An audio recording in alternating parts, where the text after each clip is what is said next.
Hortenzija augsni epizodiski vajag paskābināt. Es bieži vien izmantoju dabiskos skābos produktus, kas paliek pāri man no ikdienā lietojamā uzturā.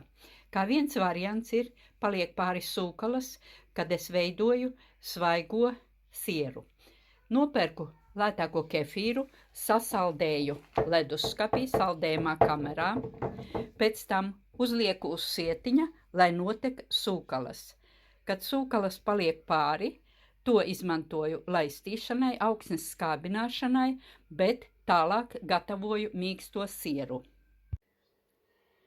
Kad kefīriņš izkusis, sūkalas notecējušas, lieku trauciņā, pielieku savas mīļotās garšvielas, sālīti un manā gadījumā dillītes, kas savāktas un sasaldētas no pašas dārziņa, visu to cītīgi izmaisu un lūdzu uz maizītes un labu apetīti.